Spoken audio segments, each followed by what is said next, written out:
F a tank. That's all I got to say.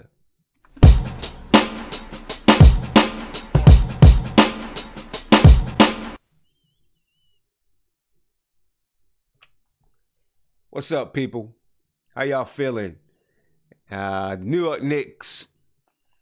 Now, that's not the last stream. No doubt about it. Not the last stream. We're going to follow the team through the playoffs. You know, we got a lot to talk about during the offseason. So I'll be on throughout the offseason. You know, not a last stream. Definitely not. Right now, I'm taking a look at this Timberwolves and Nuggets game. Crazy game. The winner of this game goes to the playoffs. So right now, the Minnesota Timberwolves are up 110 to 106 with 10 seconds left in overtime. So, you know. BN, you said we lose a spot in the draft 3 years in a row. I'm not concerned about it. Honestly, I'm not. Really, I'm not. Not concerned about it at all. You know what I'm saying? You let the chips fall where they may, and then you rock with it, you know? So I'm not concerned. Not concerned at all. I think the Knicks is going to be just fine. You said we lost a spot in the draft the last 2 years. Yo, but what I'm saying, though, we lost a spot in the draft the last 2 years. And we ended up with KP. And we ended up with Frank. You know what I'm saying? I think that we did well regardless. You know, I think we good, man. People worried about it. People going crazy about the tank stuff, man. We okay. We all right. We're all right. You know what I'm saying? We're good.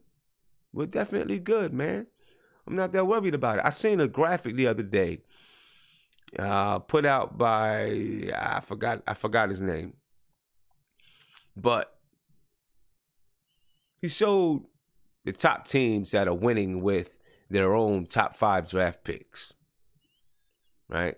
And the best teams in the league aren't using their top 5 draft picks to win. You know what I mean? And that's not to knock your draft pick. If you get a good draft pick, kudos. But the Golden State Warriors, of their top players, they don't have their own top 5 draft picks. They have Kevin Durant, which was someone else's top 5 draft pick that they got out of free agency. Houston is built off of free agency. You know what I'm saying? So, you know, let's see what this management team can do before we start going crazy. Let's see what we can do. All right. Right now, Minnesota. Looks like Minnesota's going to take this one. Denver is playing the final game at the end. There's 9 seconds left in overtime. The Timberwolves are up 110, 106, and it looks like this game is just about in the books. It looks like Minnesota is going to go to the playoffs. I think it would have been more of a disappointment for Minnesota to miss the playoffs than it would have been for Denver to miss the playoffs. Because, you know, Minnesota went out and they built a squad with Jimmy Butler to put around Cat, you know, and Jamal Crawford. You know, they went out there and they picked up a squad. And so I think it would have been more disappointing for them to miss the playoffs than it would have been for the Nuggets. You know, so I'm actually glad that Minnesota's in the playoffs. I like Minnesota. You know, I like their squad. I like the team that they put together. And hopefully they can put together some noise. And there it is. It's over. The Timberwolves just beat the Denver Nuggets 112 to 106 to make an appearance in the playoffs. And then I guess everything else will, you know, it's going to depend on what happens with the rest of the teams out west to see if they're going to be 8th or if they're going to be 5th. Definitely going to be interesting out west. You know, it's going to be interesting. And just a reminder, if you go on my website, you can vote for who we should follow during the playoffs, and then at the end, before I get off, I'm going to tally up the votes through the poll that's up there, and we will, whichever team has the most votes, that's who we're going to follow. Right now, OKC has the most votes. Right now, it's OKC, and then next is Philadelphia. So if you want to vote, just go on to my website. I'm about to put it up in the chat right now, and vote. And then we will follow whichever team wins throughout the playoffs. And if that team gets eliminated, then we'll choose another team to follow throughout the playoffs. So there's my website. Go on the website and choose who you would like to follow. And the winner, we'll announce the winner at the end of the show. All right, but let's get into this New York Knicks game. The last game of the season. The season is done. We're gone. It's over for the New York Knicks. We're on to the playoffs, and we're on to the offseason for the Knicks. For the 5th straight year, we're on to the offseason for the New York Knicks. And now I'm not mad at the win. I'm not. Although, you know, we got a lot of people that's going to be crying about the Knicks tanking and all those type of things, or not tanking and stuff like that. I'm cool, man. I'm not worried about it.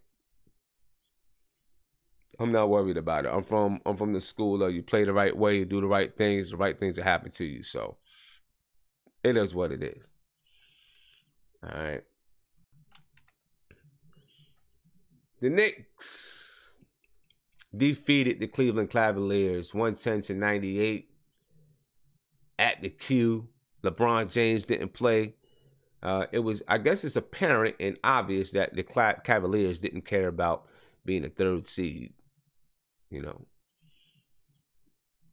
right now, they're basically locked. They are locked into this 4th seed, and they will be playing the Washington Wizards. That should be a decent matchup. I give that to the Cleveland Cavaliers. We'll go over that. Later. We'll talk about it later. But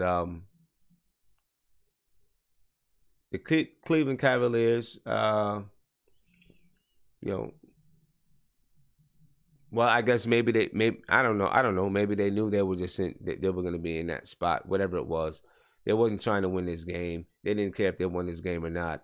They're in that 4th seed, and the New York Knicks, of course, are in the lottery.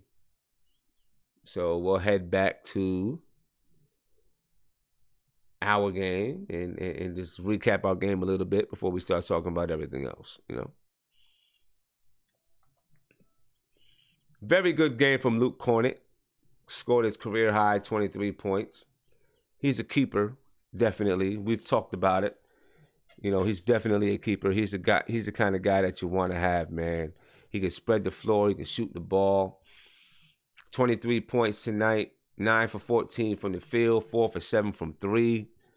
Only had 3 rebounds, but that's not what we got him out there for. Right? He had 2 assists, a few turnovers, but he played a very good game.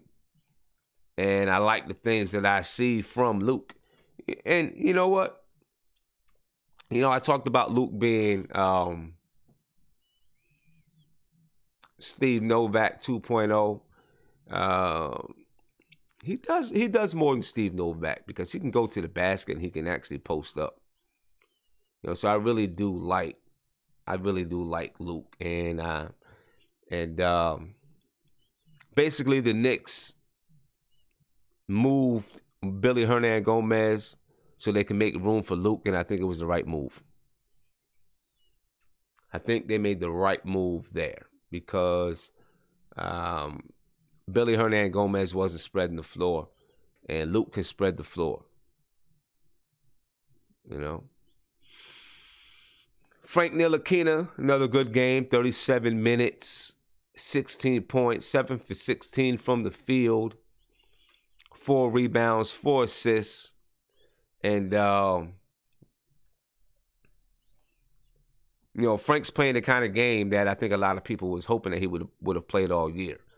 If Frank made up his mind, I really do believe if Frank made up his mind to shoot the ball a little bit more from the beginning of the year, I'm not going to say he would have averaged 16 points a game. Maybe he would have averaged 10 or 11, and people would have thought differently of Frank. But I think he's proven coming down the stretch of the season, the last month of the season, that he can ball.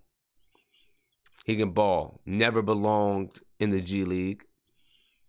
The kid can hoop. He put on that extra 8 pounds. That extra 8 pounds helped him to develop his offensive game. He's still developing his offensive game, but I really, really, really enjoy what I'm seeing from Frank. Really, really enjoy what I'm seeing from Frank. You know what I mean? Frank is going to be a monster next year. Word up. He's going to be a monster. And, he's going to put on more pounds. He's going to put on some more muscle. And Frank is going to cook next year. I'm convinced of it. He's going to cook next year. His confidence is there. And now, we came down to the end of the season. You're playing against a team like Cleveland tonight that really wasn't there for the playoffs or wasn't, really fighting for a playoff position or trying to play their best or whatever you want to call it or say. But I think Frank proved a lot of people wrong these past few games. And Xavier, you say he'll be the most improved player next year. I can see that. I can see that. I can definitely see that. So big kudos to Frank, man. Big kudos to Frank. And I think, it's just the tip of the iceberg. It was crazy.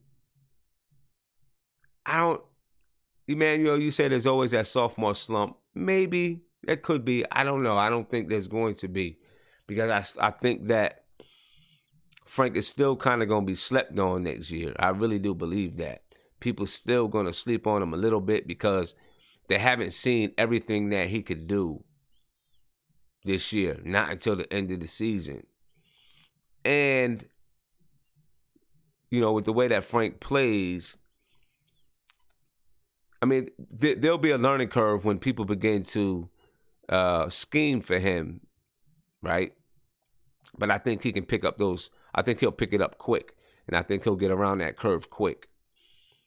I think we're going to see a more aggressive and even more aggressive than what we've been seeing Frank next year. I think that he's going to play with NBA players over the summer. You know what I mean? I think he's gonna play with them guys over the summer, and when he's playing that pickup game over the summer, without all the confines of having a offensive system and all that kind of stuff you got to do, then I think that's when his aggressiveness will come. You know what I mean? That's when he's going to be really, really pick up that aggressive nature over the summer. So I'm excited. I can't wait to see him come back in that summer league in July and see what he does, see how he looks. You know what I mean? What's up, French Knicks Podcast? How you feeling tonight, man? How you feeling tonight? Frank, the boy Frank is cooking. Well, has been cooking. He has been cooking. So we'll see what Frank's going to do over the summer. And see how he comes back.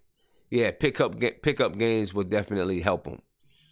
And then I was listening to Clyde and Mike talk, and they talked about Tim Hardaway inviting the squad down to Miami over the summer, so they can work out and do some things. I think that, he's showing some leadership doing that. And believe it or not, Carmelo Anthony had that same kind of leadership. So he's probably picking some of that up from Melo. Bringing Melo used to bring the squad to Puerto Rico, to kind of do some team bonding and get together. Tim Hardaway is picking that up, bringing the squad down to Miami, down to his place, so they can do some team bonding and come together. So we'll see. We'll see what's going on. We'll see what's going on. We'll see what the Knicks doing. MDJ the Great, he said the Knicks' new slogan, "Trust the future." Is that really the new slogan? I didn't see that. That's a cool slogan if it is. That's a slogan. That's all right. It's a nice one. That's a nice one. So I just want to remind you guys, log on to the website, vote for the team that you want to follow throughout the playoffs. All right. It's up now. You can go on the website now and vote. All right. At the end of the show, I just put the website in the chat. At the end of the show, we'll announce who the playoff pick is, and then we'll follow that team. It doesn't mean we're not going to follow anyone else, but we'll follow that team. All right. Let's take a quick look at the tank standings. And I think we are pretty much locked into this 9th spot. All right, so here we are at the 9th spot, 29-53. Brooklyn is 28-54. Chicago 27-55. The Lakers 34-47, and that pick goes to Philadelphia. So Philadelphia has another top 10 pick. But you know what? I'm cool, man. I'm cool with the 9th pick. I'm cool with it. Now we can finally hear people stop. The tankster wanksters can shut up. You know what I'm saying? They can chill. Now we just got to hear the tankster wanksters cry that the Knicks won the last game and moved down a slot. So we got to hear about that. Which is cool. All right. Get it out the way. Get it over with. Say it. Get it out the way. Right? The Knicks have a 6.1% chance of getting into that top 3. A 1.7% chance of getting the number 1 overall. So, we might as well just settle in on this 9th spot. And now you can really begin to formulate who you want. I mean, listen, we've known about this 9th spot forever. You know what I mean? We've known about it forever. We knew this is where we were going to be. We knew it. You know what I mean? We knew this is where we were going to be. So, no reason to complain about it, to me. BN, you said, Darcy, you proved me wrong. Okay. That's funny, BN. Real funny. I do not recall you proving me wrong. If I was proved wrong, I'd admit it. I don't recall you proving me wrong ever. Ever. But the Knicks are in that 9th spot. Listen, we're gonna get a very good player at the 9th spot. You know what I mean? A very good player at that 9th spot. I'm not disappointed at all. Like I said, and I'll see if I can find it. Of the top teams in the league right now, there's only a few who are actually winning because of their top 5 picks. You know what I mean? There's only a few. So it doesn't bother me. You know, it doesn't bother me. You said what? BN, you said what about the Spurs debate? Dude, with the Spurs debate, I remember the Spurs debate.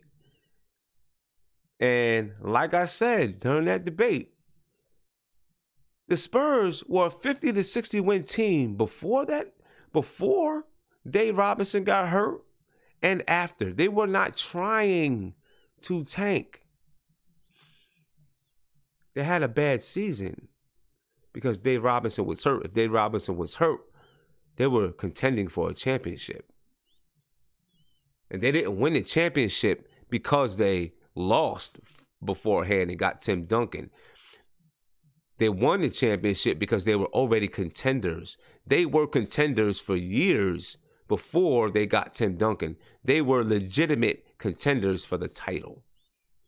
You know what I mean? Legitimate contenders for the title. So, but you know, it's cool. If you want, hey, you know what? If it makes you feel good, BN, then hey, I'll say this. This is what I'm gonna say. If it makes you feel good, you won the San Antonio Spurs debate. There we go. You won it. You're the king. You are the king. But like I said, there's only a couple of teams in the league that are actually winning from their own top 5 picks. Right? As a matter of fact, it was Knicks Film School. And I'm going to pull this tweet up because I thought it was a very good tweet. Some of you guys may have seen the tweet. Knicks Film School.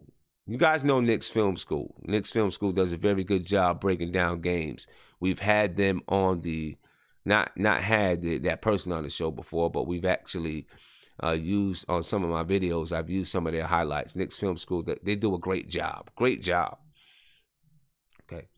So of the top teams in the NBA right now, these are the players on their roster that they drafted with a top 5 pick. Okay. Houston, the best team in the league, none. Their best players were signed through free agency. Golden State, none. Now, do they have some of their own draft picks? Yes, they do. Steph Curry was number 7 pick. Klay Thompson was a number 11. Draymond Green was a 2nd round pick. And of course they have Kevin Durant, but Kevin Durant was drafted by the Seattle Supersonics. Toronto has one, Valanciunas. Boston, you have Tatum and Brown, but Tatum was not really the Boston Celtics pick. That was the Brooklyn Nets pick. And they got that pick through smart management. Philly has Fultz, Simmons, and Embiid.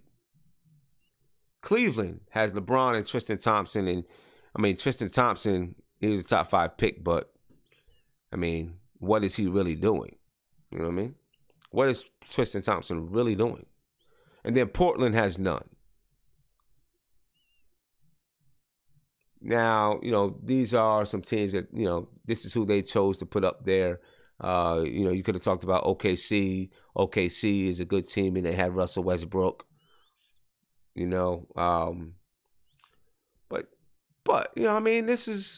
Listen. And this is not to say that getting a top 5 pick isn't worth something. That's not what I'm saying. It's just proof that there's so much more to the game than there's so much more to building a team than just your picks. So, and we've been over it time and time again. You know what I mean? Time again. Yeah, CP the artist, you're right. If you redid the draft, Steph Curry would be a top 5 pick. But that's revisionist theory. You know what I mean? Because there are tons of players throughout the span of the NBA that if you redid the draft, they'd be a top 5 pick. You know what I'm saying? But at the time that you made the pick, you didn't know that person was going to be a top 5 pick. It took scouting, and it also took development.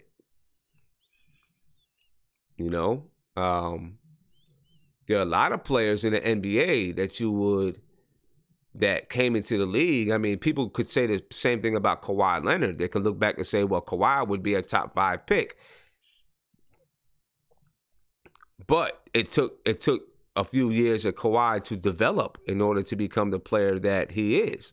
So, that's what I mean when I say that it takes more than just drafting a top 5 player. It takes development. It takes good scouting. It takes a strong management. It takes all those type of things. You know what I mean? CP the artist. Exactly. Minnesota, they took Flynn over Steph Curry, but that's management, right? That's management. That's what I'm saying. It takes more than just that, right? But Steph Curry was projected to go 7 or 8 as well. That was what he was projected to do, which is the reason why everyone thought he was going to end up with the Knicks, because he was projected to be around that 8th pick. Everyone thought he was going to end up with the Knicks, I mean, I'm just saying, I know, most people would choose to have a top 5 pick. Of course they would. But what I'm saying is, in today's NBA, teams don't really, with the way things are today. Back in the day, you get a top 5 pick and you get one of those top 5 guys, you might have signed a 10-year contract, 7 to 10-year contract with that player. They was going to be around for a while. It's a little bit different today, especially with free agency, with guys having the AAU mentality. They want to click up all the time. It's different. It's different. It's a different atmosphere. It's a different landscape. And, these teams, I mean, the best 2 teams in the league, put it over here again, the best 2 teams in the league are not winning with their own top 5 picks. Golden State, of course, is winning with someone else's top 5 pick. Houston as well, winning with someone, whatever. I believe Chris Paul was a top 5 pick, winning with someone else's top 5 pick. There's other ways to win than to just use your top 5 pick. These are the best teams in the league. Best teams in the league. And Boston really is winning with just one, because that was Brooklyn's top 5 pick. That really was a management win, a win for management with Boston. It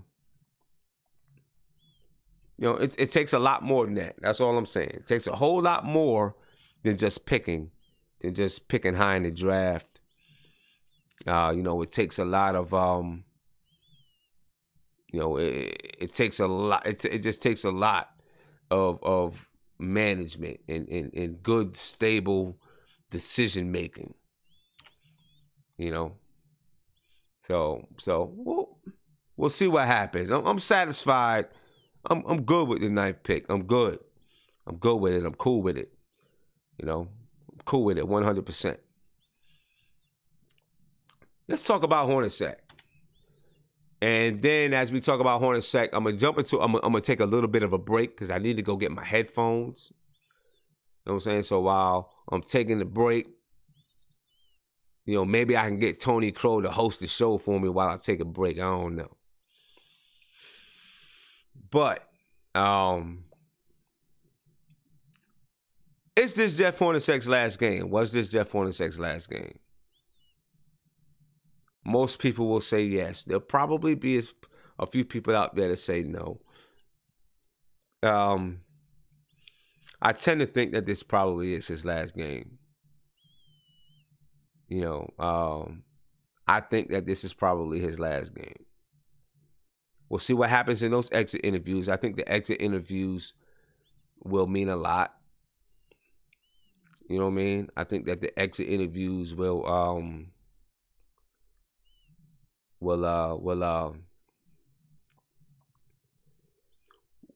what the players say during that exit interview is going to mean a lot when it comes to Jeff Hornacek, I think. And I mean, I'm sure that happens every year, happens every year. But I think that those exit interviews Players will get to talk about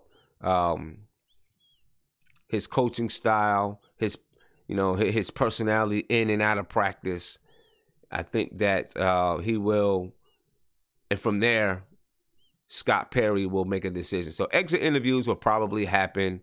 Let me see, what's this? Thursday night. Exit interviews will probably happen next week. They'll get back to Cleveland tomorrow. I'm thinking, early next week, they'll go through those exit interviews. And I think if Jeff is going to go, you got to do it early. You got to do it now. You can't take time. You can't take all this time. I think you got to do it now. I mean, you got to make it happen. You got to go ahead and say, it's done. You're gone. See you later. And start that coaching search. Because right now, it's April 11th. We have 2 months. Two months and some change until that NBA draft. 2 months and some change till that NBA draft. That's more than enough time to find a coach, in my opinion. And I think that you want to have a coach going into the draft. You want to have that coach. You know what I mean? I think you want to have that coach. So there's more than enough time, way more than enough time to have, to get rid of Hornacek. You get rid of Hornacek early and then go through an extensive coaching search and bring in the right guy. Now, what some teams do, and some general managers, is they might fire the coach early, and then they want to wait until after the playoffs. And they want to see who, if any coaches shake loose after the playoffs, because of course that happens. But who in the playoffs would shake loose that we would want? Greg Popovich, but he ain't shaking loose and going nowhere. Right? If there was a chance that Greg Pop shook loose, then I'd hold off, because you'd want to get Greg Pop. But Greg Pop ain't going. He's not going anywhere. I don't think there's anyone in the playoffs that should be on our list that's actually gettable. So, there are coaches out there that are way better, that aren't working, that are way better than Jeff Hornacek. And I think that we need to go ahead and get this done. Make it a done deal. You know what I mean? Becky Hammon. Okay, so maybe that's somebody that you wait for then. Becky Hammon. That could be, right? Realistically, let's talk realistically. What are the chances of Becky Hammon being able to coach the Knicks? Now, I'm all for it. Trust me. I am all for it. 100%. What would those chances be that Becky Hammon would coach the Knicks? Is there a good chance for that? I would love for it to happen. I would love for it to happen. I would love for the Knicks to, break down some barriers. And I think that, I think she'd work out. I think she'd be an excellent coach. And I think that she would get these guys in line a little bit. Get these guys ready to go.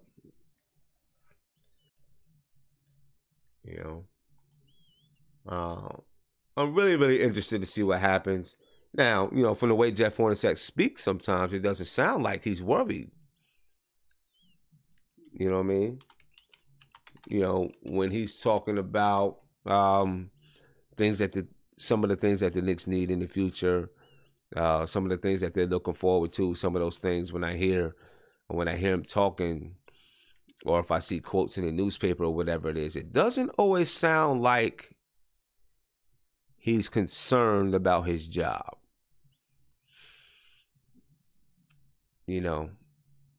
But he should be. He should be. He should be very concerned about his job.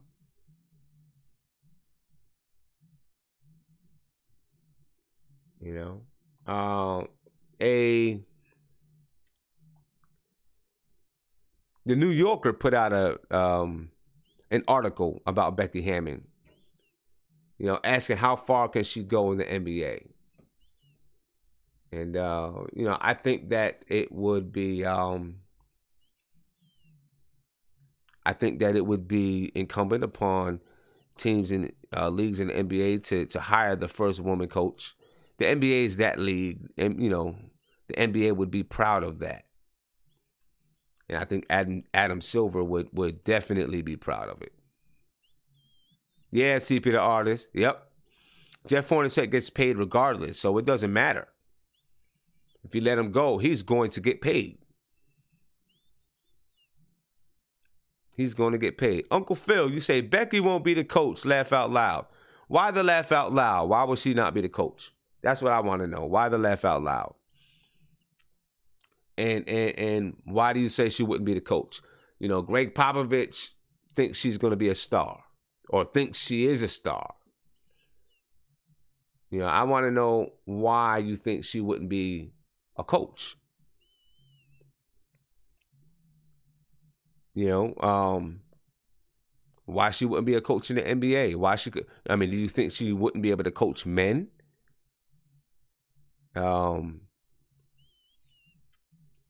Is that what it is? So, Uncle Phil, yeah, let me know what you think about that, because I tend to think that she could be a coach in the NBA. You said because Dolan? Because you don't think that Dolan would hire a woman coach, a female coach? I don't know. If anything, I think it would be Becky Hammon that says, I don't want to work for Dolan. I think that Dolan would hire a female coach. You know what I mean? I think that he would. I really do. The one thing I say about James Dolan, and he's stuck his nose in and didn't need to stick his nose in, and he's done things like that. But I do think that he is someone. I'm sure you all know his history about alcoholism, and he does believe in giving second chances. I think that he is someone who would be proud to be progressive. That's what I think. I think he is someone who would want to be progressive and would want the Knicks to be progressive. You know what I mean? I really do. I don't know him personally, and I know that he's got some jerkish type traits and some things like that. But I think that James Dolan would hire a female coach. I really do. I'd like to see it happen. But, I'm not going to read this whole article, but there's a hard article in the New Yorker about Becky Hammon. I will read it, and then maybe, obviously I'm not going to read it now, but I will read it, and maybe we could talk about it a little bit later as we're talking about, who should be the Knicks' next coach. Friday night, I'm going to be on Friday night, 10:30. Okay? I'll be on Friday night, 10:30, so we can do a season wrap-up. All right, so remember that. Put that down in your mental Rolodex. Mark it in your phones, whatever you got to do. I am going to be on Friday night, and then right after that, I'll be on after we, following one of our playoff teams. Okay, but check out this article. Read this article, see what it's about. I'm going to read the article as well, and we'll be able to talk about it a little bit on Friday. All right. But it does look like it's going to be Hornaceks. Men lead men. Dark matter. You say men lead men. You know what? Let me tell you something. I'm gonna be real with you right now. You know what I mean? And this has, you say men lead men, but for real, growing up in a black community, There's way more women leading men than you could ever think about. You know what I'm saying? I grew up in a single parent home with just my mother raising 2 boys. You know what I mean? And, and if you grow up in a black community, you see a lot of women leading men. And it's not just the black community, of course. You know what I'm saying? If you go back to Native American civilization, if you go back to if you go to African civilizations, women lead men all the time. You know what I mean? That's the truth. That's the truth of the fact. That's the truth of the matter. You know what I mean? That is the truth of the matter. Women lead men all the time. You know, it's not about if she's black or white. That's not the point. He said men lead men. I'm just saying to you what is in the black community. It's not about if she's black or white or not. I don't care if she's black or white. I'm just saying that women can lead men as well. That's what I'm saying. You know what I'm saying? If you raise somebody, you lead them too. If you raise someone, then you're leading them. You know what I'm saying? Women can lead men. You know what I mean? I don't know. You know, maybe some people didn't grow up with strong women around them or seen a lot of strong women. I don't know. But I fully believe that women can lead men. And if a man thinks that a woman can't, you know, maybe, you know, that is something that they've got to grapple with. So, my brother, if you understand what I'm saying, you know what I mean, then you should know that women can lead men. And I think it's the men who think that a woman can't lead them that maybe have some issues with a woman being the leader. You know what I mean? That's just my opinion on the matter.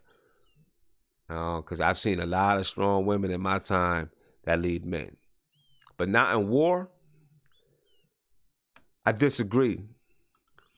As a matter of fact, I think even in war,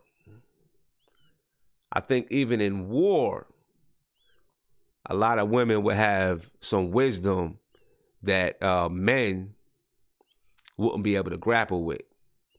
And some wisdom that would lead to better decisions than men make. See, men like to rush in and get excited. And with all this adrenaline pumping through their brain, can't make decisions, you know what I mean? Women are a little bit different. Not all, of course, everyone, you know, individually, you know, people are different. But speaking in general, you know, I think a lot of women are great leaders, I think. You know, I think a lot of women are great leaders. That's just my opinion. You know what I mean? But anyway, give me Tony Crow. Give me a call, man. Because I need to step off and go get my headphones for a second. So I just want you to jump on, start saying your piece for a little bit while I get my while I go get my headphones. You know what I mean? So I'm gonna hand it over to you for a minute. That means you gotta handle these folks with care, my brother. You know what I mean? You gotta handle them with care. So, Naru Jung, you said it's not about gender, it's about the person themselves. See, I agree with you there. CP the artist, you said my mom led me to clean the dishes. I'm sure she did. My mom led me the same way to clean them dishes. You know what I'm saying? She led me. So, Tony Crow, where you at, bro? I'm looking for you, my man. I'm looking for you. BN, you said let you get on and let you lead the show? I don't know, man. You be coming with sometimes you come with some wild stuff, BN. I don't know, bro. I don't know. But until Tony Crow gets on, Okay, he said give him 5 minutes. I'm going to give you 5 minutes, bro. I'm gonna give you, he said he's 5 minutes from home. I'm going to give you 5 minutes. So until we get there, let's talk about the offseason. Let's talk about some of these offseason expectations. Okay, we're going to talk about,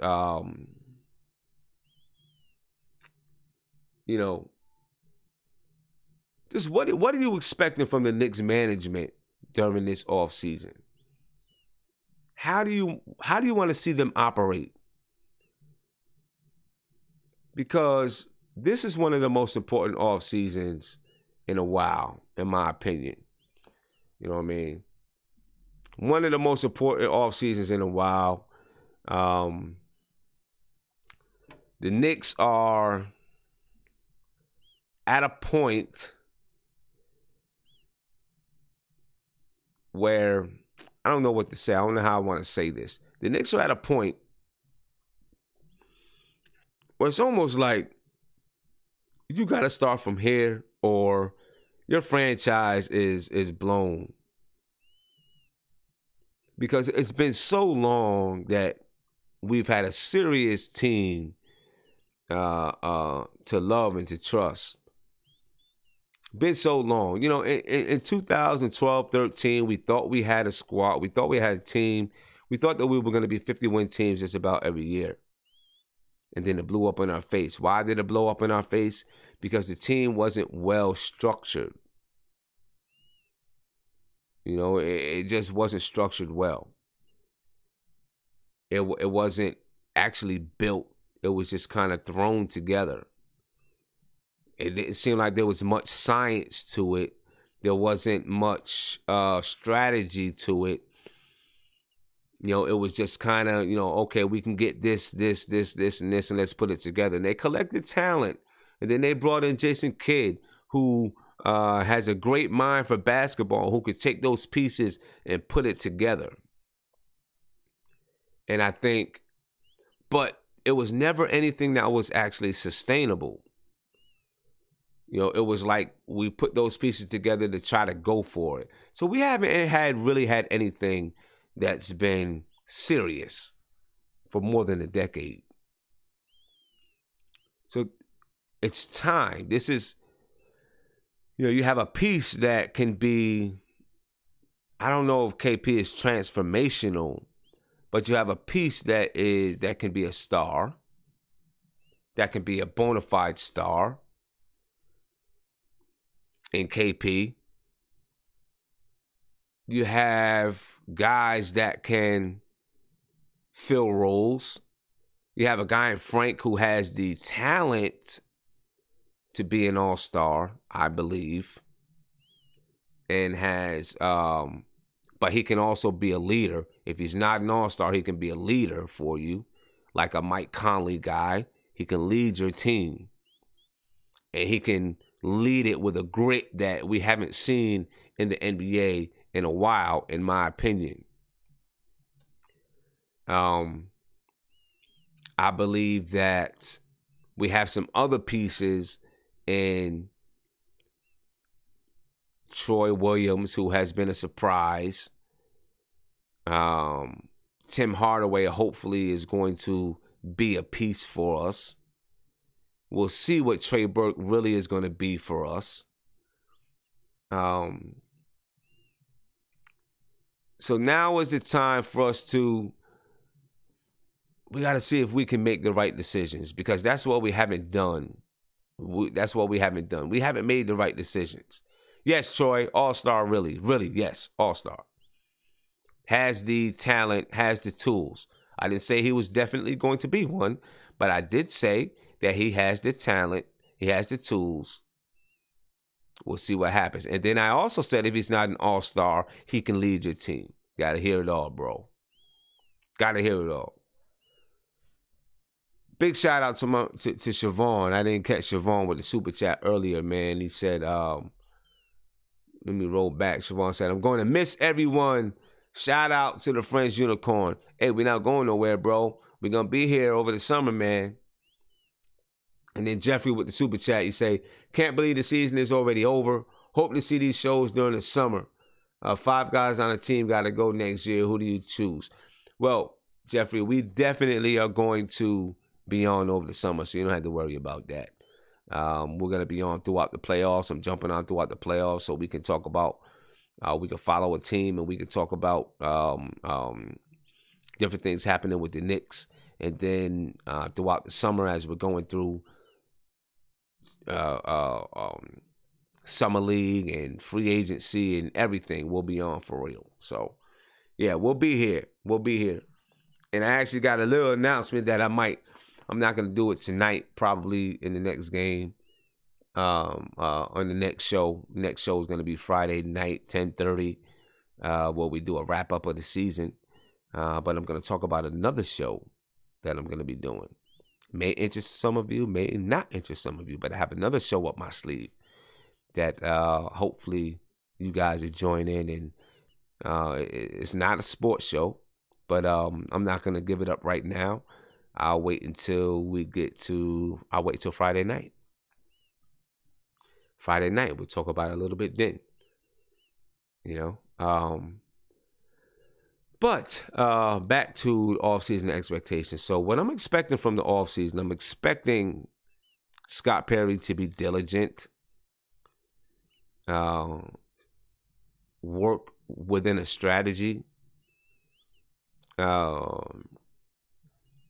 I'm hoping that he has a vision and some plans already in place so that he can begin to execute it. You know what I mean? That's what I'm looking for during this offseason. I want to see the team. I want to see Scott Perry bring in more young players. Save cap, David Perez. Yep, you said save cap. But I want to see him do more than just save cap. I want to see him create some more cap space. Find a way to create more cap space this summer or, throughout free agency. If there's not someone that we can sign that's going to benefit the team, I don't want to throw away money. Let's just say, for example, let's say Enes Kanter opted out this summer. Let's just say he did. And then there was, $13, $14, $15 million to spend. But there was nobody to spend it on. I wouldn't spend it just to spend it. Or I wouldn't spend it past 2019. So I want us to be smart with our cap room. And when we do bring in pieces, we need to know what it is that we want to do so that when we bring in pieces, those players can fit our philosophy. So if nothing happens this summer, at least let's come out of this summer with a philosophy, a basketball philosophy. I don't know that we have one. I do not know if we have a basketball philosophy. Just, this is who we are and this is what we do. And it doesn't have to be predicated on a system. It can be predicated on some people have a philosophy of life. Your philosophy of life might be, to love, peace, and happiness. Maybe that's your philosophy. And then however that manifests itself, you stick with that philosophy. This is what I want to see from the Knicks. We need a philosophy that represents us. And then you bring in players, coaches, staff, developmental staff that fit your philosophy. So however those things manifest itself, you still stay in the realm of your philosophy. I just don't know if we have that philosophy right now. You know what I mean? I don't feel like we had that philosophy. And I think that's been our problem for so long. That's what Phil Jackson, I believe, tried to do. I think Phil Jackson wanted to have a philosophy, and that's what I think he was trying to bring in with the triangle. I think that with the triangle, he thought that he was bringing in a philosophy more than just basketball, but a way of life that you could live by and you can play by. You know what I'm saying? And I just don't think it didn't work. You know what I mean? It didn't work because so many, it didn't work. But I think that's what he was trying to do, and I agree with him. That's what we need to do. You know what I mean? My man Tony Crow, what's popping, man? Yo, Black, it's time. Shout out to the chat. For sure, What's man. going on? You're a little bit scratchy and whatnot. Oh, hold up. Let me get out the car. All right. All right. Cool with it. I'll bring it back here until my man Tony is ready. We'll come back through and continue talking about these off-season expectations. Of course, a new coach. So when we're talking about a philosophy, I think the new coach, like someone just said, a new coach is the beginning of developing your philosophy so that you can now have your team together. You know, you have your management and you have your new coach. And then you sit down with that coach and you say, what's going to be our philosophy of play? What's going to be our team philosophy? You know what I mean? And then when you have that team philosophy, now you start to bring in assistant coaches, players, developmental coaches that fit your philosophy, that understand your philosophy and want to help you bring that vision to fruition. You know what I'm saying? So that, of course, is that's the tip of the iceberg. Tony, you with us, bro? Yeah, I'm here.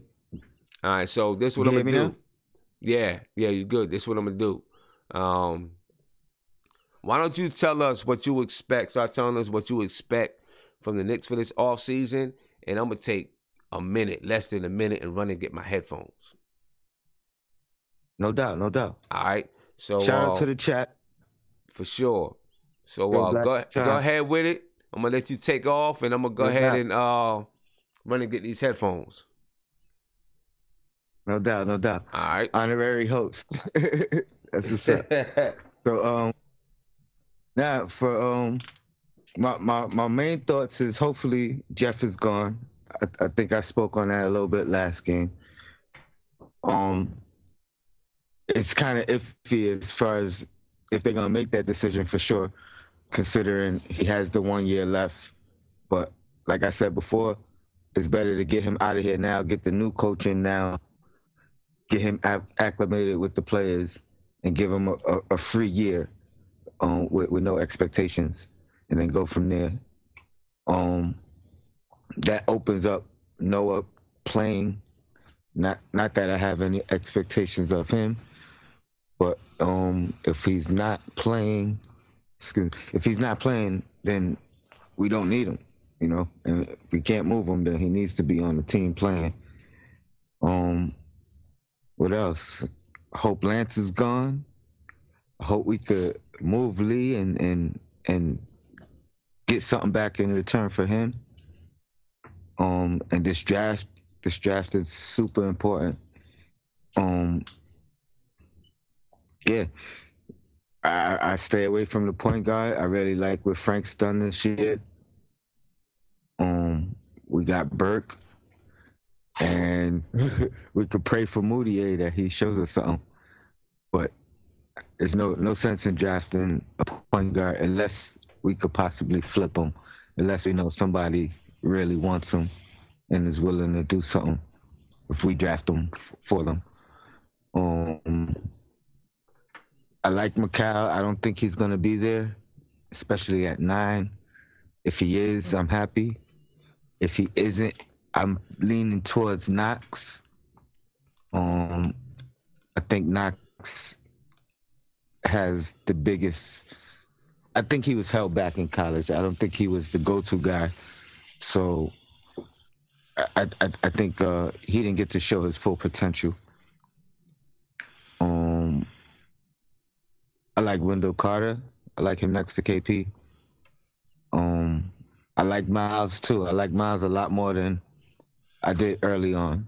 I went back and watched a few full games of him, and he's better than I thought. My biggest concern is if he's a legit 6'7", because he might not be. He might be 6'6", and I don't know if he's a legit 6'7", then he moves up on my board. Who you talk about there? I'm back. By the way. No doubt, no doubt. I'm talking about Miles Bridges. Okay. Yeah, I think he grew on me. I went back and watched a few of his older games. Actually, I watched a few of his games from last year as well, and he's a lot better than I thought he was. My biggest concern is if he's a legit 6'7" or not. Okay. Because if he's 6'6", you know what I mean. I don't know if I don't know if he's gonna make it as a full-time small forward. Right. But yeah, I like Wendell too. I like Wendell a lot. I think he would be real nice next to KP, and I hear his player comparison of Al Horford, which I think is like right on point. I think he's like very similar to Al Horford.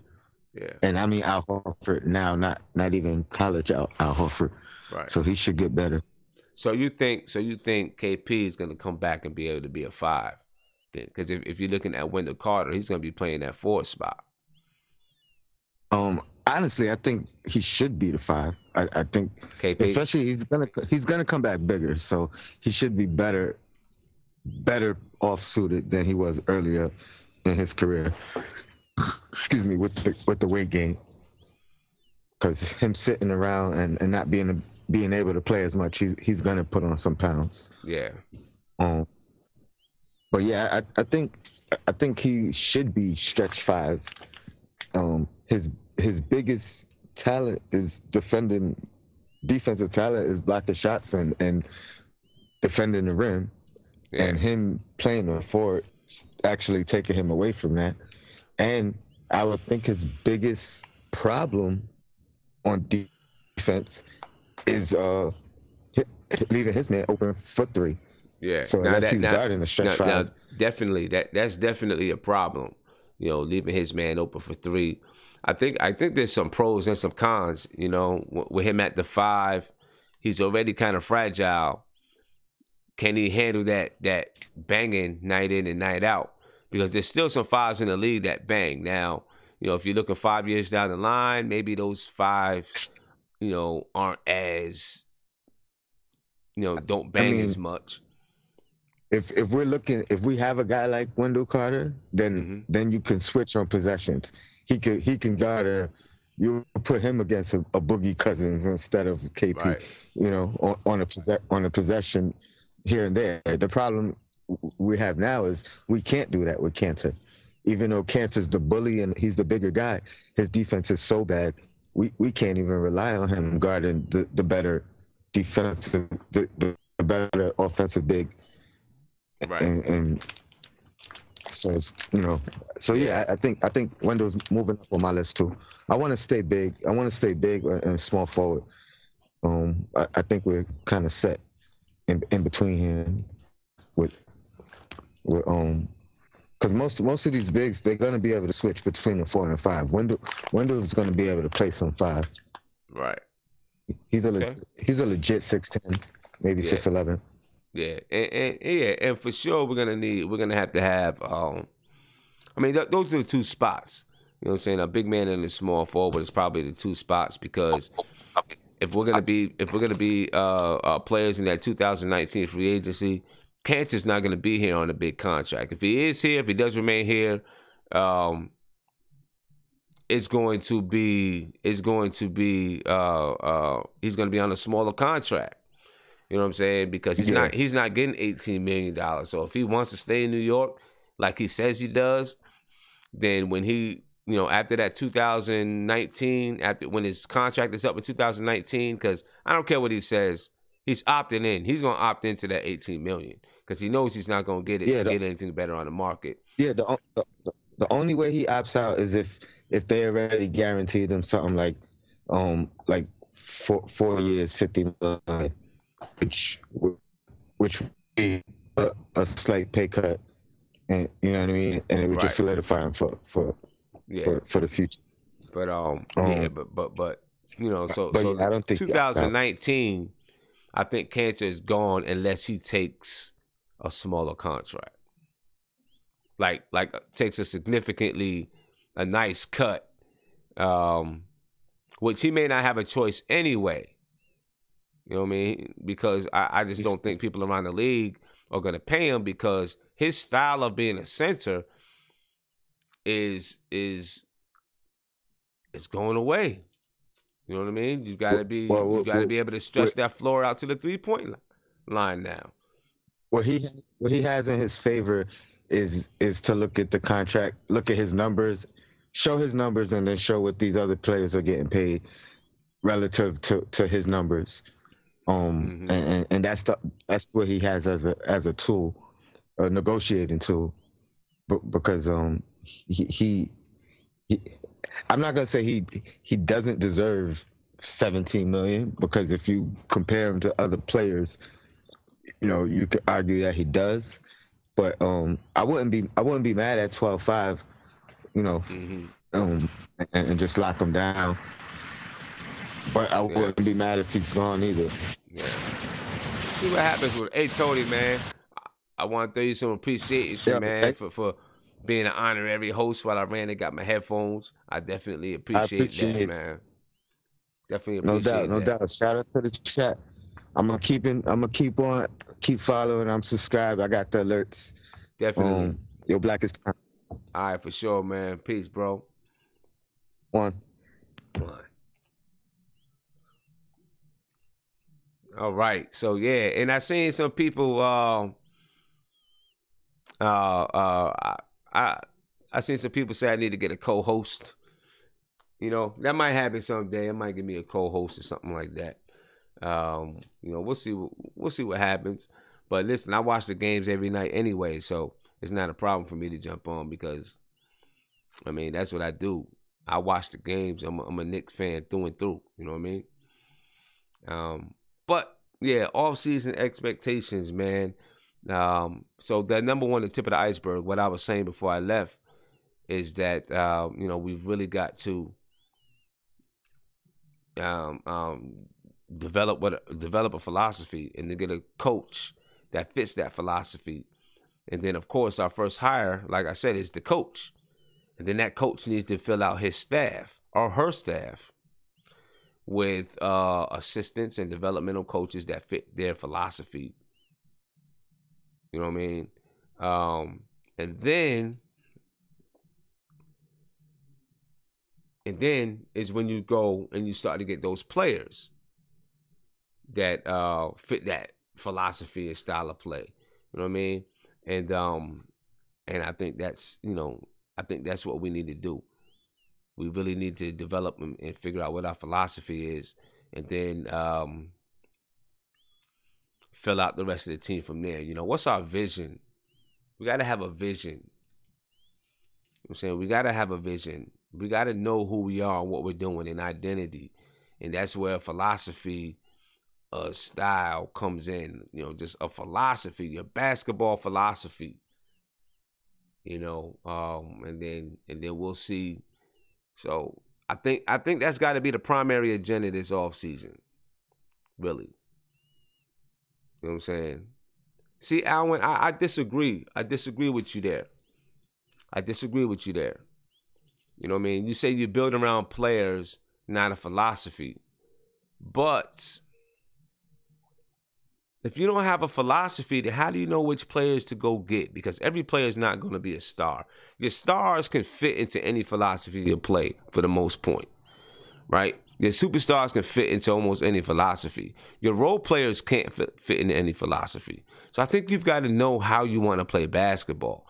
You can't just go to a team and say, well, these are the players that I got, so now I've got to build a philosophy around these players. I don't think that's what happens. When you go to San Antonio, they have a philosophy and a style and a culture.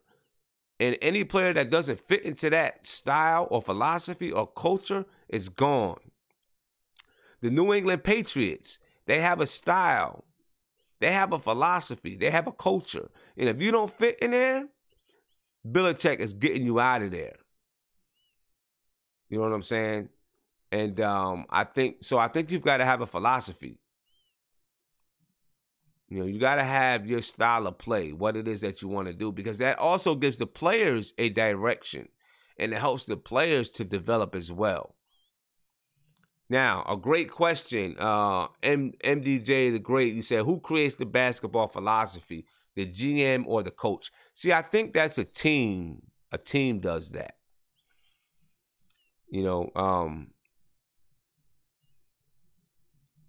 now, and I don't mean team as far as the players. I think the GM, when you're interviewing coaches, you know, you have an idea of how you might want to play, but then when you talk to coaches, you know, it's not going to be a straight up interview like you sit down and you got a list of questions. I think I picture it more like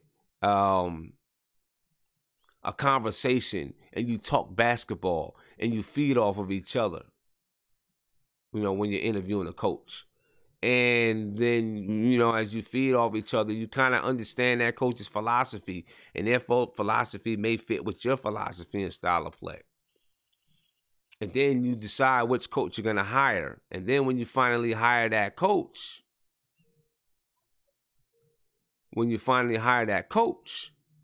then you're like, okay, now let's all sit down. It's the GM, it's the president, it's the head coach.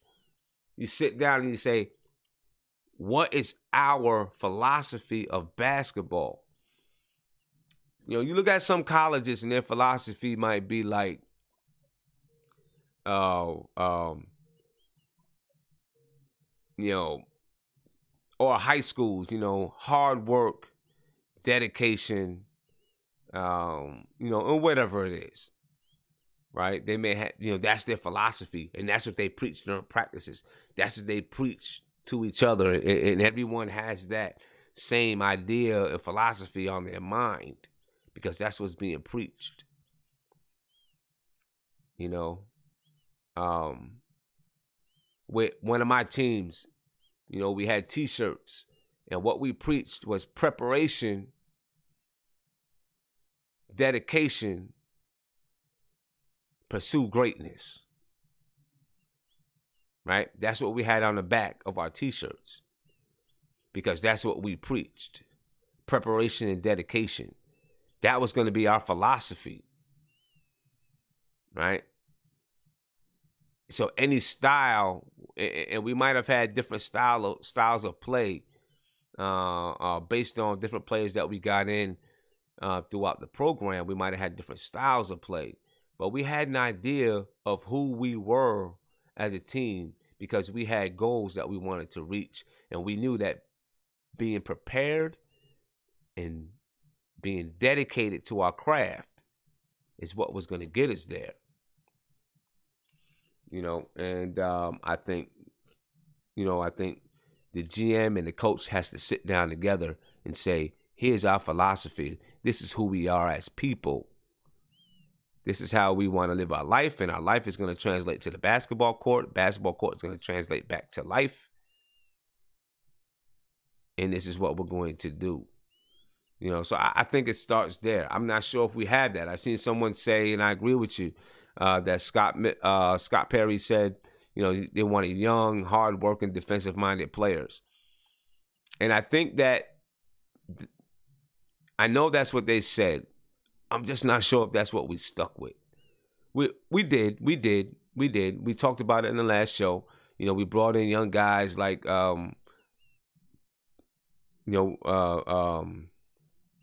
Troy Williams and then we brought in Trey Burke, you know, and so we kind of stuck with it, but I also feel like we kind of got away from it with Jeff Hornacek. So if that is what our philosophy is, then we need to make sure we have a coach that's going to stick to it.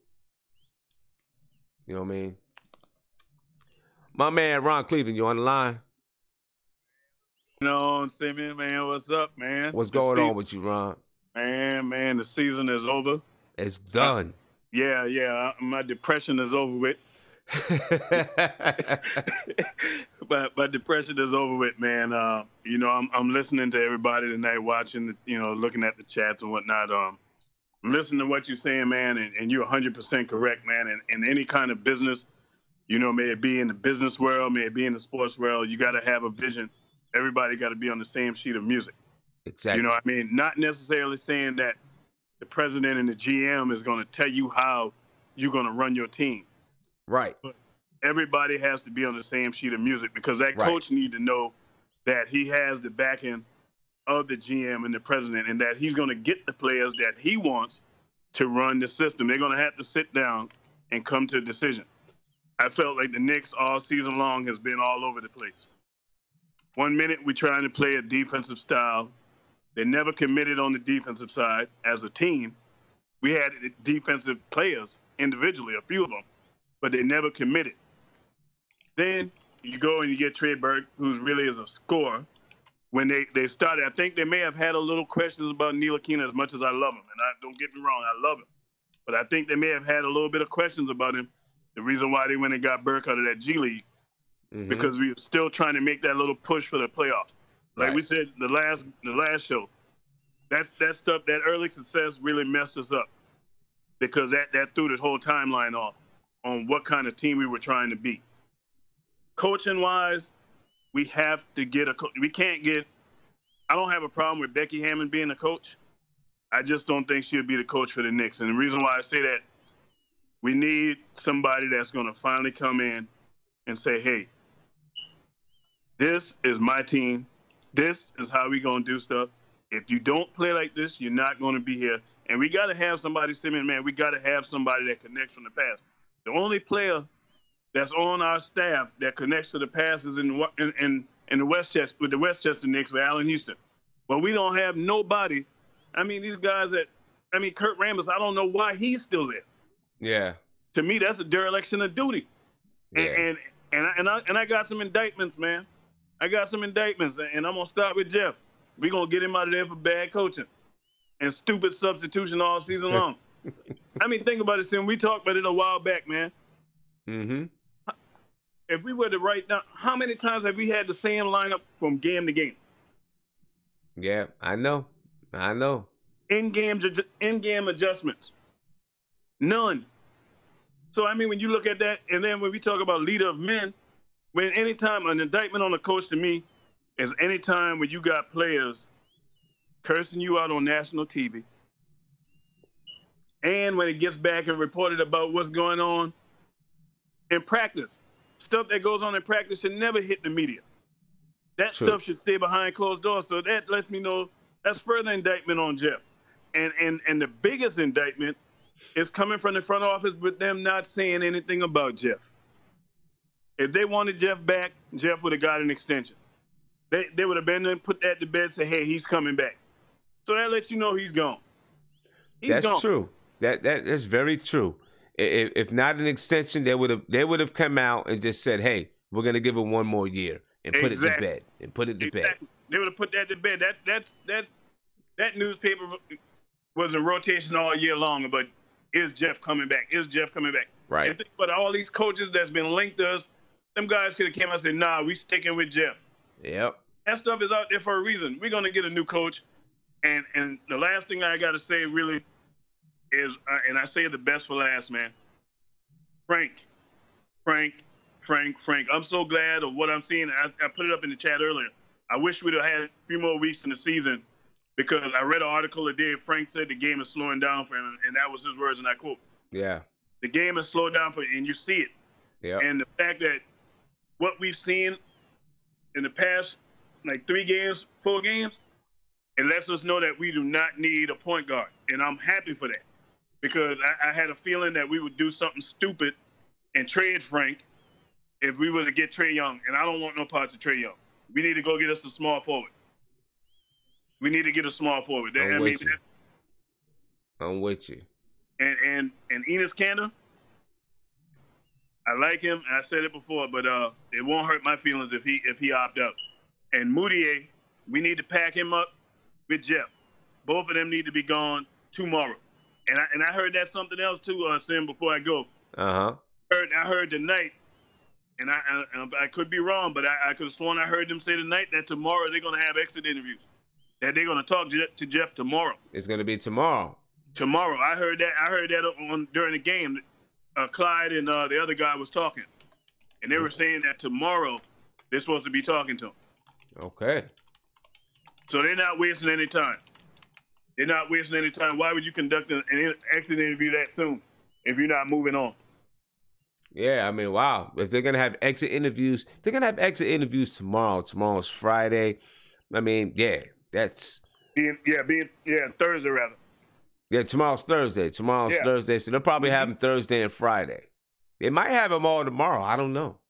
Yeah, and man, we got to make that move for Mark Jackson, man. I'm just all in on Mark, and it's you don't get an opportunity to fix a mistake that you should have made. I mean, you think about it when we got what's the kid, D'Antoni. We had an opportunity to get Mark Jackson. We didn't do it. Now he's out there again. You got to go get the guy, man. You got to go get him. And the fact that he's a point guard, he knows the game from the point guard vision. You know what I mean? Yeah. So it's a no-brainer, man. It's a no-brainer. We go get him. And my saying, you know how we roll. The Knicks will be back. The Knicks will be back. I'm with you. We going to be back. I'm riding with them, man. I'm with you, man. I'm going to stay tuning into you, man. Love what you're doing, man. Keep doing what you're doing. You definitely got a lifetime follower in me. I appreciate it, bro. And we're going to be on all summer long. I'm going to be on all summer long. All right, man. Peace out to the chat. Tanks the Wanksters. Y'all got y'all gift, baby. All right, bro. All right. All right. Peace out. Peace. Later. All right. We coming down to the end of the show. So if you have not voted, get on nothingbutnicks.com and vote for the team that you would like to follow during the playoffs. Right now, the Philadelphia 76ers are leading with 43.18% of the vote. And the Oklahoma City Thunder have 36.36% of the vote. Nobody else is really close. So get on and vote. Only got a few more minutes left, so get on and vote so we can we know who to follow. All right, so I'm gonna hit it up again. Just put it in the chat. All right, just put it in the chat. Well, I mean, I see people saying Thunder, people saying OKC, whatever it is, Melo. You got to vote for it, man. Vote for it, because right now 76ers are leading. All right. On the website, nothingbutnicks.com. I'll put it up one more time.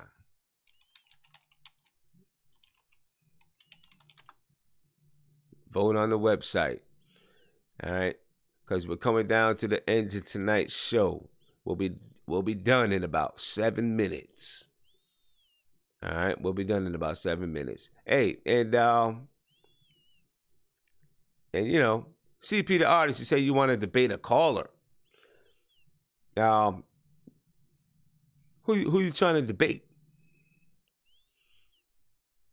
But we'll that's something that I'm working on having. You know what I mean? Because I expect the channel to grow, continue to grow, and so I will. I'm working on different lines and ways of communication. So yeah, you know what I mean. Working on different ways of communication.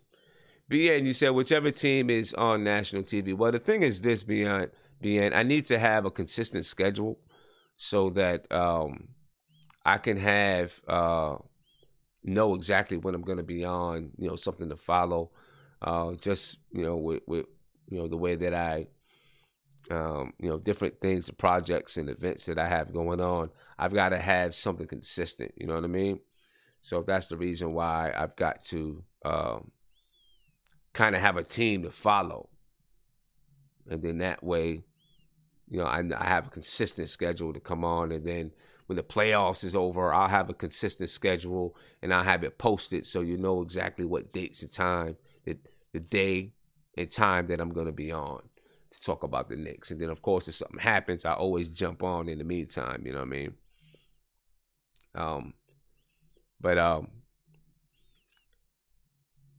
CP the artist, we definitely want to have fans debate. You know what I'm saying? We definitely want to have fans debate. And, that's something that, and we can even, work in, we'll work on that. We'll work on getting that done. But we're definitely going to have that happen, because I've had, a few people talk about, having some kind of debates and some things like that. So we're going to find a way to make sure it can happen. I actually can have two people Skype in.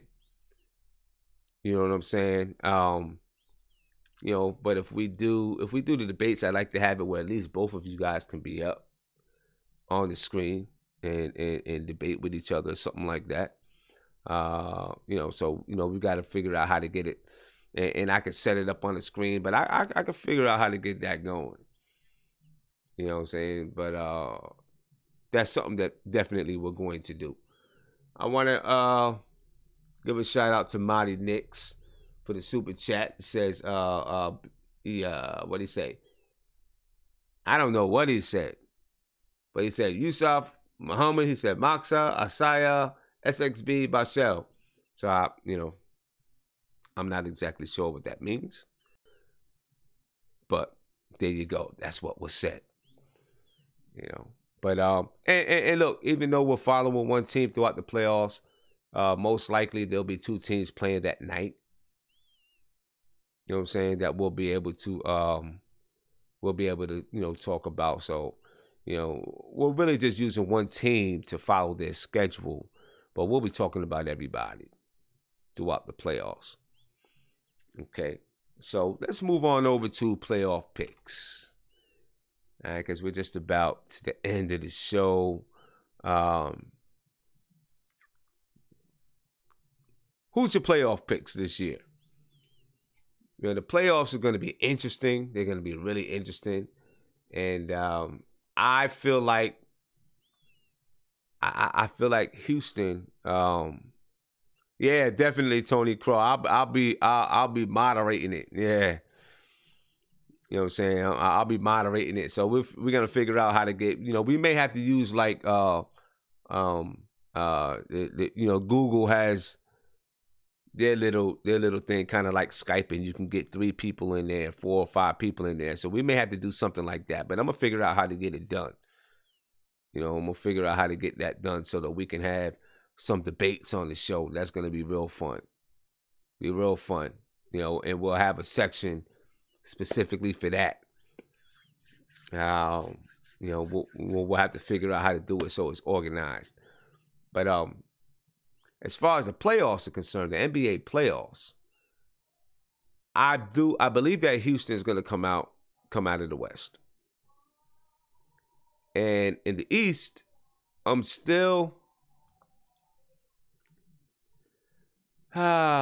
there's some people picking Toronto to come out of the East.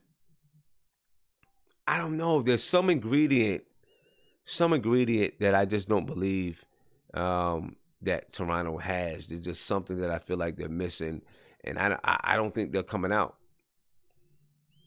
You know what I'm saying? I don't think they're coming out of the East. Even though they're the number 1 seed in the East, I do not think that Toronto is coming out of the East. Now, the thing is this. I don't think Boston's coming out of the East any longer because Kyrie is down. I just don't think they have enough firepower. I think it's between Toronto and Cleveland. And I just got to believe that it's going to be Cleveland. I just think it's going to be Cleveland coming out of the East. I don't think Toronto, there's just something that Toronto was missing. I don't think they have it. Toronto reminds me like what the Hawks were a few years back, when the Hawks would win 60 games, but they couldn't advance in the playoffs. I kind of feel like Toronto was like that. Philly, I think it's got to be, Philly is, they're good, but I don't think they're ready to come out of the East.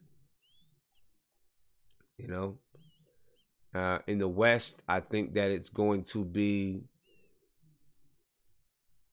definitely going to be competitive. We know that. In the end, like I said, I think Houston comes out. I feel like Melo is going to have good playoffs. Emmanuel, you say Philly might go. I mean, Philly is hot. They've won, 16 in a row? Philly is hot right now. You know what I mean? Yeah, they've won 16 in a row. So that's killer going into the playoffs. All right, that's crazy going into the playoffs. They were 36-30. And they've won 16 in a row, man. That's crazy going into the playoffs. Let me see. They are playing the Miami Heat, which is, that's a tough team to deal with. Even though they don't have the players besides Dwayne Wade that have a whole lot of playoff experience. You've got a coaching staff that has some playoff experience. So, that's going to be a load to deal with. I think that's going to be a really good first-round matchup. Toronto and Washington. I think Toronto's probably, I don't know. I don't know about the Wizards, man. I think Toronto's probably going to walk through that one pretty easy, in my opinion. Maybe it's 4-1, maybe 4-2, maybe. Boston and Milwaukee. That could be a prime time for an upset because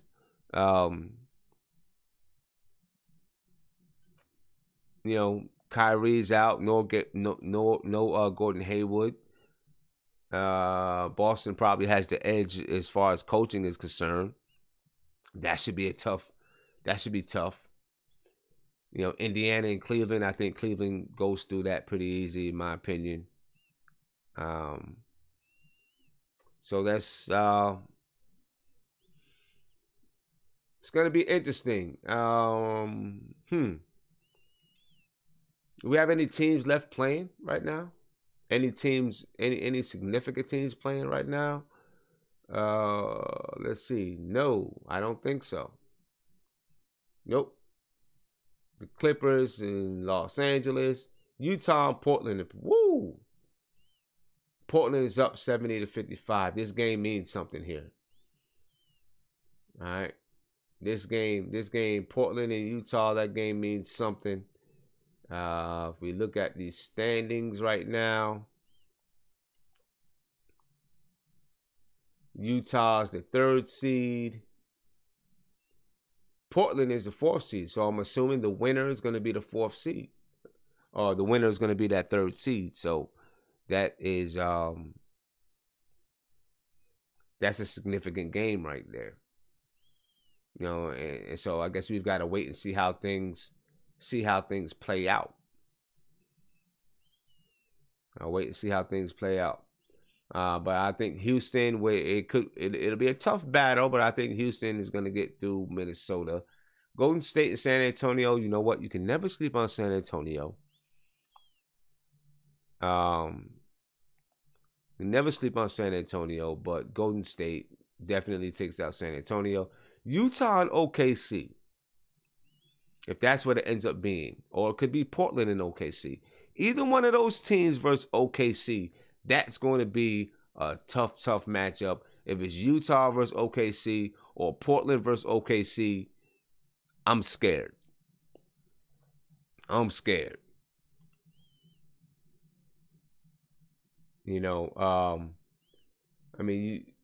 Listen.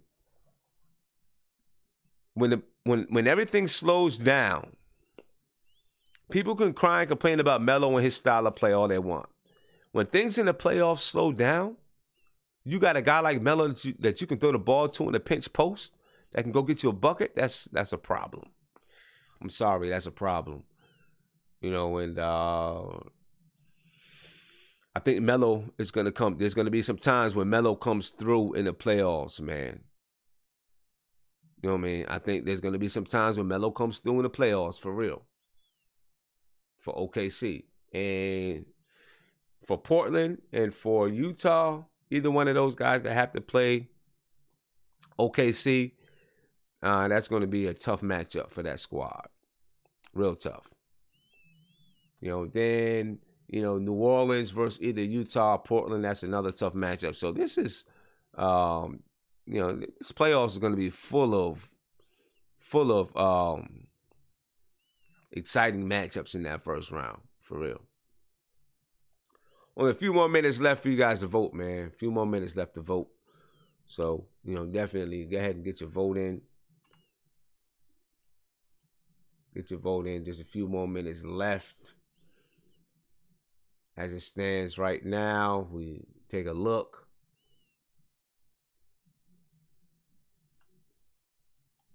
So right now, the OKC has 53.85% of the votes. And we're coming down to the end. We are coming down to the end.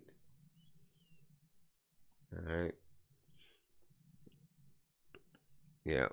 But I really do. I think Melo can come through big in the playoffs for OKC. You know what I mean? People can hate on it, but I think he can. That's the reason why you get Melo at this point in his career.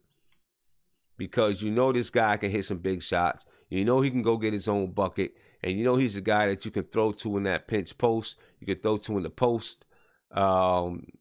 He can go get something for you, and he can make some things happen. Especially when it's not going to be on him all game. It's not going to be for him to make everything happen all game. So that 6-3 matchup in the West is going to be crazy, I think. It's going to be crazy. But I think I've come to the end of this show.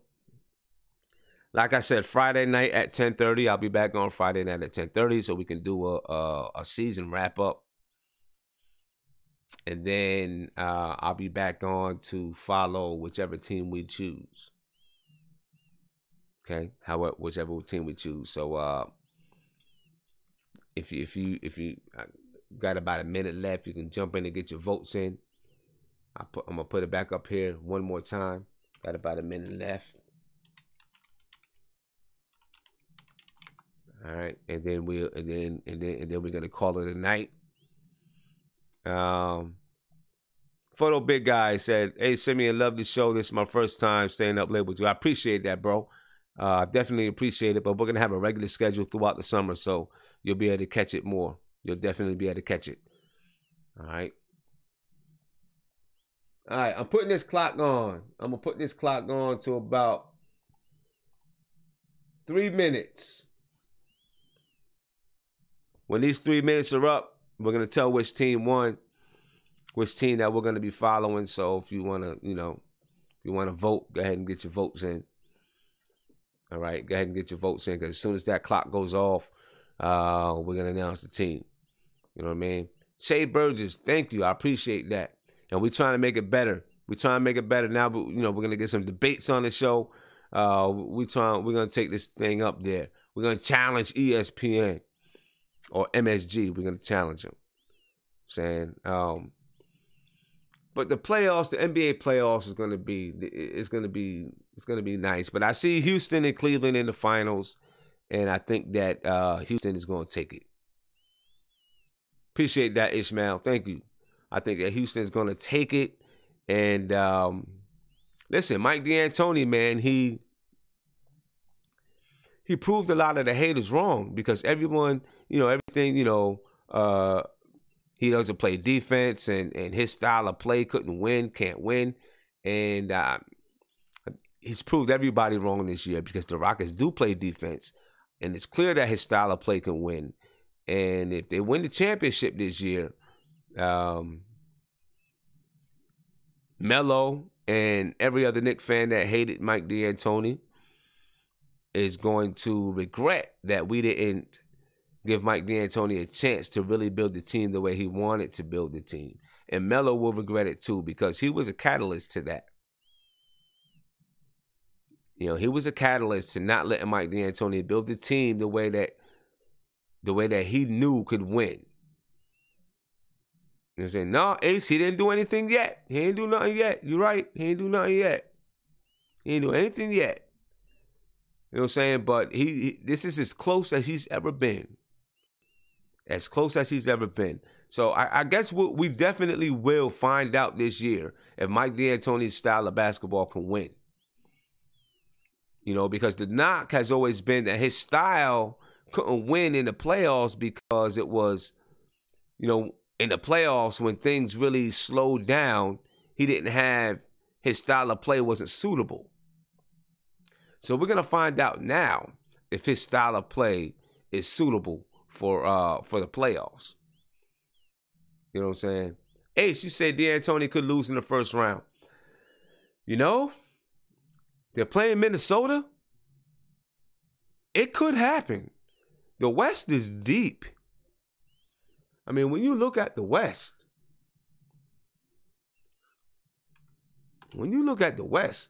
you have the Denver Nuggets, 46-36, not in the playoffs. Then the Clippers are 42-39. They didn't make the playoffs. Right, so I guess, well, and the Clippers are playing now. You know, they didn't make the playoffs. You got some good teams that didn't make the playoffs. You know, Ace, you say he lost to the Spurs last year. Yeah, but I think part of that is, we discussed this a little bit on the last show. Part of that is because James Harden, similar to Russell Westbrook, is the kind of a guard that, you know, when he creates for other people, is like, you know, he goes to the basket and then he gets them open, but he doesn't really facilitate. And then when you brought in a guy like Chris Paul, who can really facilitate when the game moves into a half-court set, I think that changes it a little bit. You know what I mean? I think that changes it, and that's the reason why. That's the reason why they're so much better this year. You know. So time is up. Time is up, and we are going to look and see who won our votes. All right, so we're going to go ahead and check this out right here. So we had it up on the website. You can get no more votes in. And what it looks like right now, 76ers had 40.74% of the vote. OKC had 46.67% of the vote. So it looks like OKC it is. Looks like we are following the Oklahoma City Thunder, Carmelo Anthony, and the Oklahoma City Thunder. We are going to follow them in the playoffs. Okay, we're going to follow them in the playoffs. And then, you know, we'll get a chance to, and who knows, maybe we'll luck up and OKC and Philadelphia will play on the same nights. You never know, could happen. But that's who we're going to follow in the playoffs. And, but of course, we'll be watching every other team. Hey, it's kind of a good thing we're following OKC. It keeps us a line to the New York Knicks, right? Keeps us attached with the New York Knicks. But my playoff picks is for Houston to win it all. I think Houston's going to take it. Not just because they have the best record in the team in the league, but I think they have all the pieces and their offense is unstoppable almost. You know, they're relentless. They put a lot of pressure on defenses. And I think that they are going to,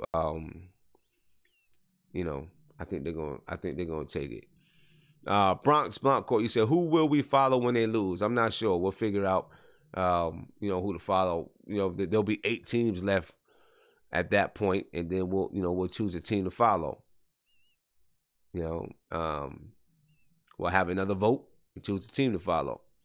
All right, but I'm gonna call tonight again.